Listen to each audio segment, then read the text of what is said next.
This is John Piper, and he believes that a diversity of theology among your staff breeds a weak church. This kind of fear of criticism is a problem. We're going to talk about why it breaks the church and how to fix it. This is Church's Lane.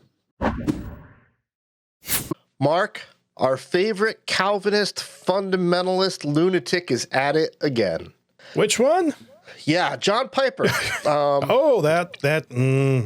Pastor, author, fundamentalist extraordinaire who has birthed all the fundamentalists who hate women and who hate progress and who hate gay people. That guy, John Piper. Okay. John sums Piper, it up nicely.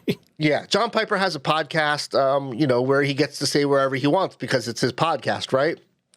And so he tried to draw a word picture of kind of how he conceptualizes the crossroads of trust and ministry partnership. Okay. Okay. So at the center of the concentric circles is the people that he highly trusts, highly value. In his words, theological unity, right? Absolute theological unity. These are like the people on his church staff working day to day, doing ministry together on a day-to-day basis over a variety of topics and challenges and over a variety of ministries, right?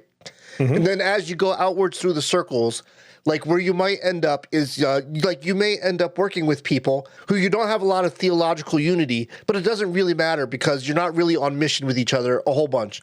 The example he gave is like, let's say I just want to go do like a one-day a March for Life kind of rally, right? Okay. It doesn't really matter that we're not theologically unified because all that really matters is that we're going to come out here for a day and I'm going to give a 15-minute rah-rah speech about the sanctity of life, and then we're all done with each other, right? Mm-hmm. And that was kind of the thing. And that's kind of the context. And I wanted to bring up the context because I am going to take an excerpt of that and I am going to kind of pull it out. So I wanted to make sure that if you want to see the full context, go check out his podcast. Don't tell me because I don't want to know that you're checking out that stuff. But by all means, feel free to check out the larger context. Because like the way you've summarized that so far, like I'm already picturing like all the dumb ways this can go. Yeah, hold on to those thoughts. Give me a second before you get there. I'll happily wait. But I also wanted to admit to our viewers and listeners that I am going to pull a piece out of context. Okay, mm-hmm. So here's a quote from that episode, where Piper says, "Quote: I'm sometimes appalled at how some pastors say they can have staff that are all over the map theologically.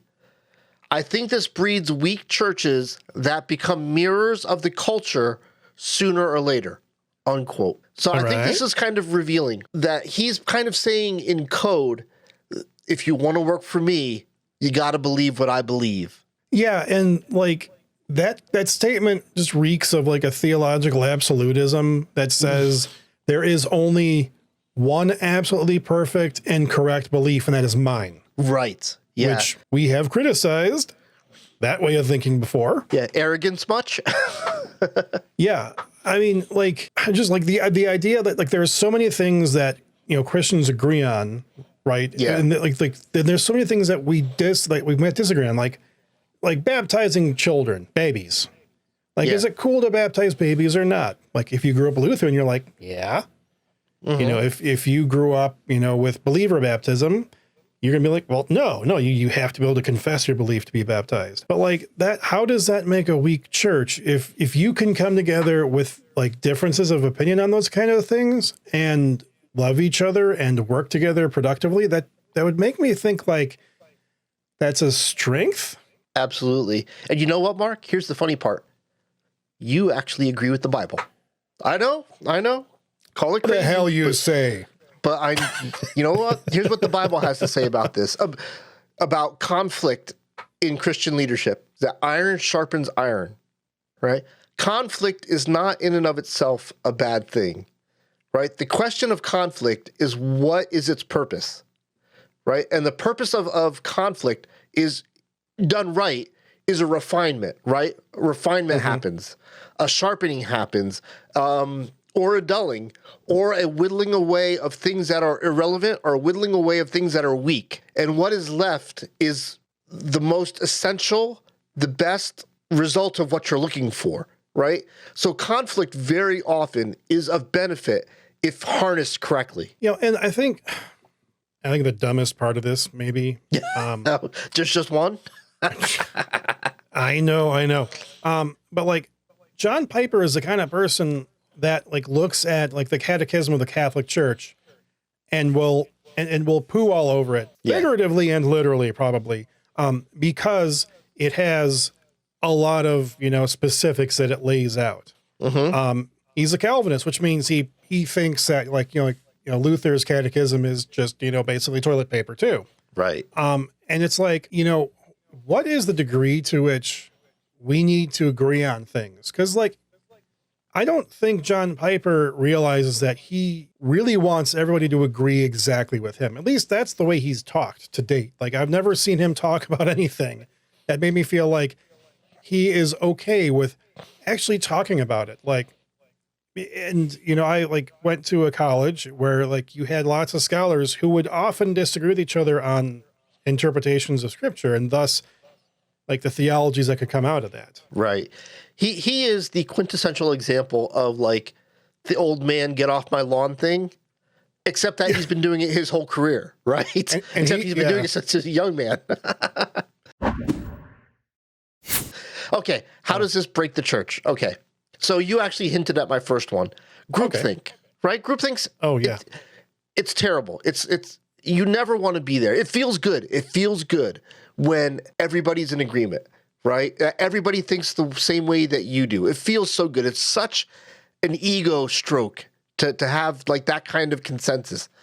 But here's the deal. There is zero chance that anyone will ever see failures in reasoning and failures in theology if you all think the same way and you don't have any sort of uniqueness or, dare I say, any sort of pluralism or any kind of inclusiveness for aberrant thoughts other than your own. There, you will never find the failures in your own thinking. Oh, for sure not. I mean, it's such an obvious thing. Like, we shouldn't have to say it. Yeah. And I think, like, I don't want to like try to like cut you off here, but it's like no, yeah, the way that like, or the ways that this breaks a church. I mean, are so many, and I think like when we look at just having a leader that demands absolute fealty to their way of thinking. I think that is just going to beget an abusive environment at some point. At least that's my take on it. Yeah. So without giving too much away, I used to work at a mega church that was also a prosperity gospel church, right?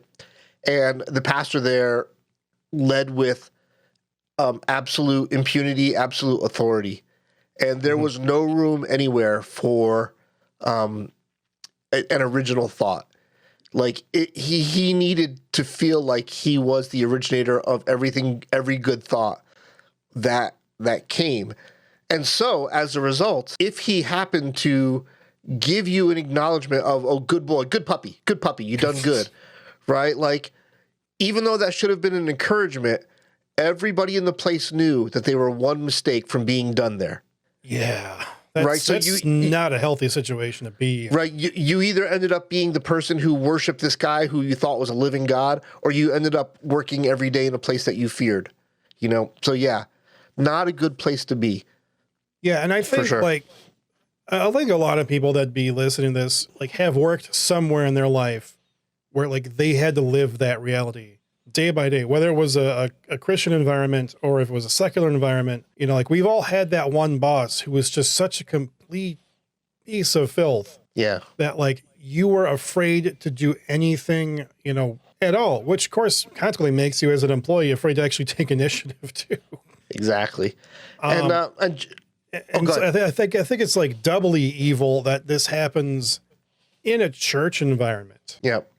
So I just have a note here because it's related to what you said, that the leader that rejects challenge is the leader who believes in their own mythology more than the strength of their ideas, right? Because the best ideas always overcome scrutiny. The best ideas will overcome challenge. The best ideas will survive the iron sharpening iron, right? And so if you're the kind of person that says, this is my theology, therefore it's the theology of our church, and get on board or get the heck out, what you're really saying is, I don't believe in the strength of my ideas because I will not allow you to challenge them. Yeah, I like that. I think sermons should be preached on that subject. Do we need to talk about the amount of sermons that you and I have heard in our lifetimes that were not based on good ideas? No, we don't need to go into that right now. Moving on. Okay. Yeah. Lastly, in terms of breaking the church, I have this. Those who forget history are doomed to repeat it. To reject the truth that theology needs to evolve is to reject the reality that our theology has always evolved and will continue to evolve, right? We do not believe the same things in 2022 that we believed in, 500 BC. We don't believe anymore that you have to kill the person who works on the Sabbath. Like, we reject that as moral behavior, regardless of your spiritual bend, right? That is not moral behavior. We reject the idea that you're going to punish a woman with stoning for wearing garments of different threads, right? We reject the idea that to own another human being in any way, shape, or form is just or moral, right? We have done away with that. Even though it exists in this world, we as Americans and we as Christians have rejected the idea that there is any sensible modern morality in slave ownership. And these are all things that, theologically speaking, were totally fine at one point in time. Totally fine for the believers of the God of Abraham.